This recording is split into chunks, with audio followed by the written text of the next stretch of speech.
Hey everybody, thank you so much for tuning in. You're watching The Buzz, and wow, what a crazy week it has been. Tesla has made some new announcements, including the availability of the standard range $35,000 base Tesla Model 3.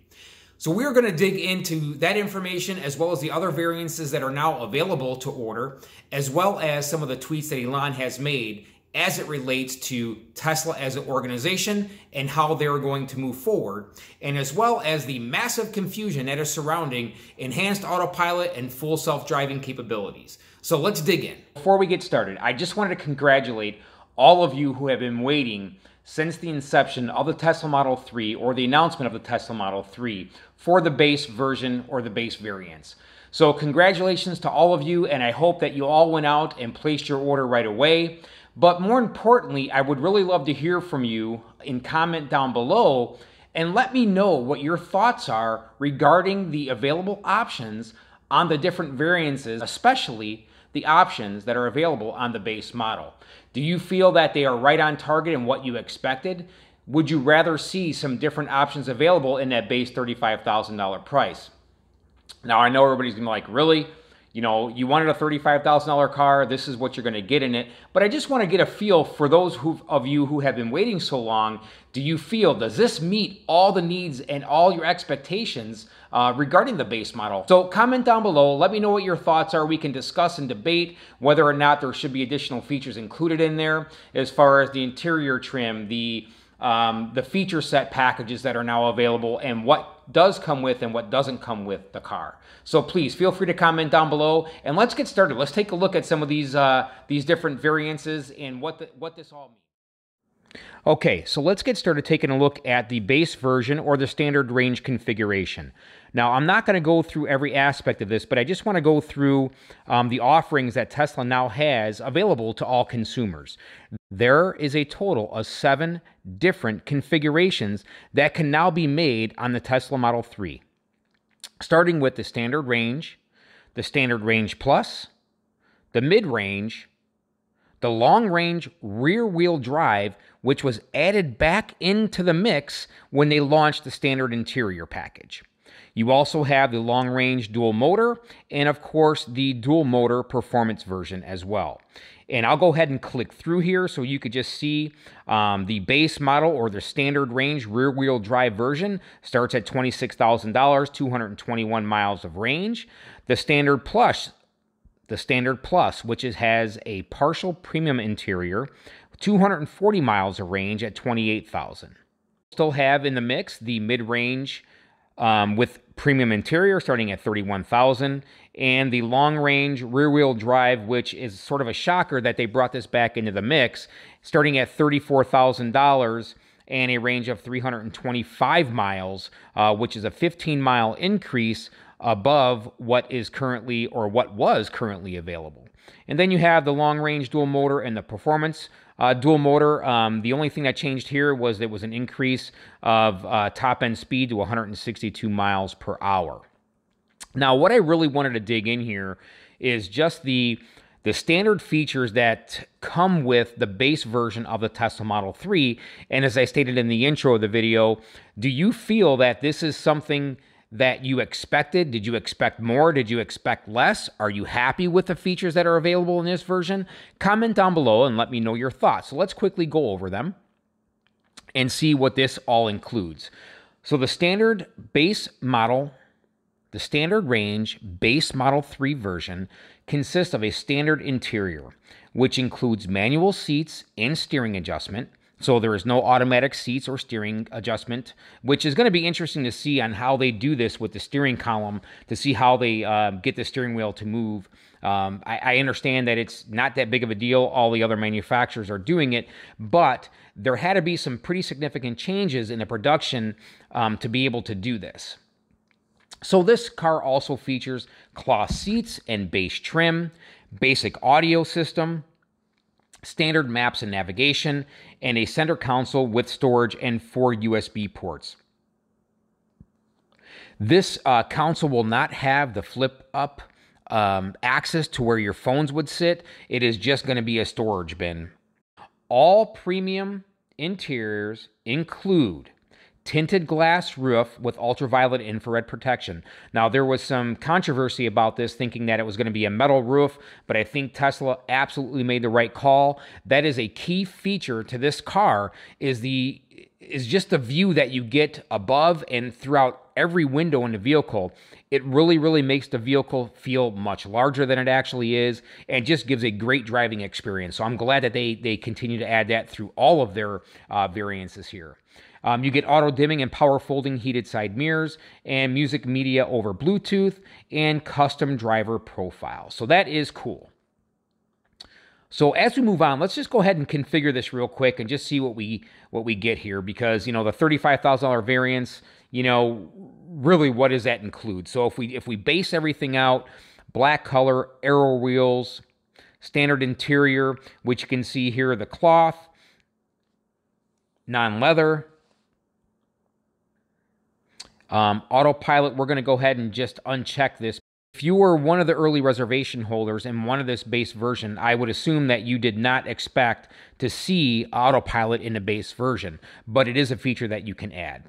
You can see here right now, you are at $35,000, and you can get this car in 2 to 4 weeks for the base model version. Strictly bare bones. I think that this meets the need of so many people, and I hope that Tesla is truly prepared to deliver these cars in 2 to 4 weeks and don't have all those stumbling blocks like many of us experienced with our deliveries and the delays and the pushbacks that occurred, you know, I would say the back half, the fourth quarter of 2018. So hopefully everybody gets these as anticipated. And yeah, there you have it, folks. There is your $35,000 version of the Tesla Model 3. And of course, you can go back in and fill all your other options, but this is the car that everybody has been waiting for, and I truly hope that this is everything that everybody expected it to be. But I will tell you that driving this vehicle is like no other car, and if you have not experienced driving a Tesla Model 3, I would go ahead and recommend that you do that.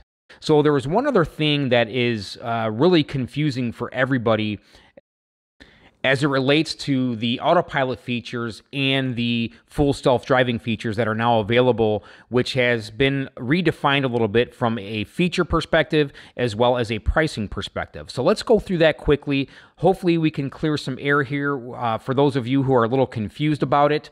There is still some information that probably will be pouring out, you know, in the next couple of days and weeks as they start releasing some of these features. But as of right now, according to the website, the new autopilot features for $3,000 will include the following: traffic aware cruise control, or TACC, auto acceleration within your lane only. So if you're changing lanes, that's not going to happen in the base feature of autopilot.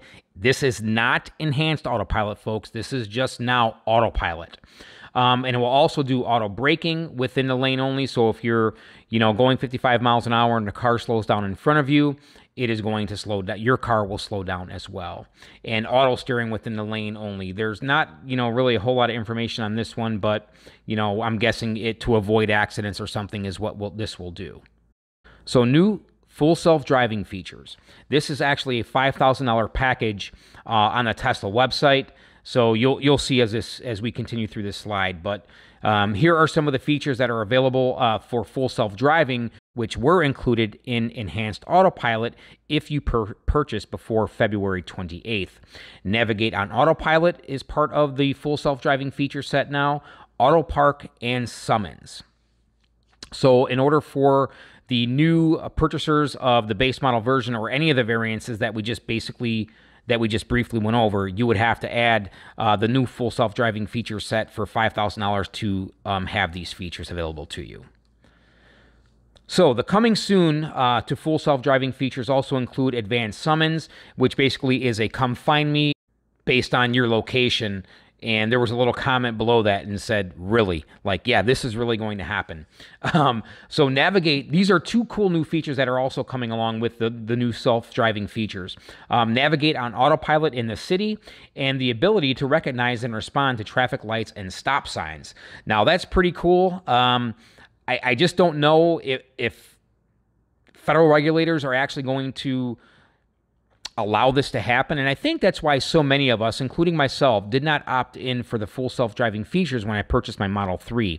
I'd rather, hold on to that money and wait for the complete approval by regulators to have these features, because I don't know what is actually going to be available for us to drive these vehicles or not. So that's something we need to keep our eyes on.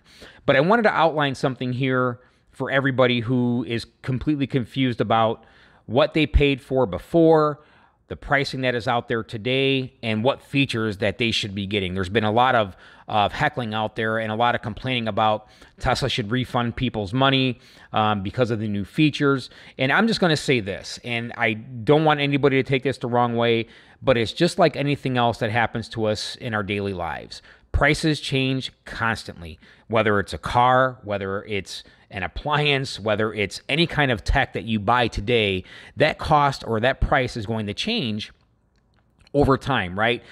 This is nothing new, and everybody shouldn't have been so upset about it, but there were definitely a lot of people that were upset. But anyway, let's finish this out. So if you take the new Autopilot features and the full self-driving features and the coming soon features, this is sort of what you can expect if you purchased EAP Enhanced Autopilot before February 28th. What I have outlined here is the feature set that you have or would have or will have in your Enhanced Autopilot package. So you get the full traffic aware cruise control, you get Navigate and Autopilot, you get Auto Park, you get Summons, and what you will also get is the Advanced Summons, which is the Come Find Me summons included in your EAP. What you will not get, which you'll have to pay an additional $3,000 for, which Elon tweeted back and say, no, you're going to do it for $2,000 to add these two features in so that it is equivalent to what people are paying for now.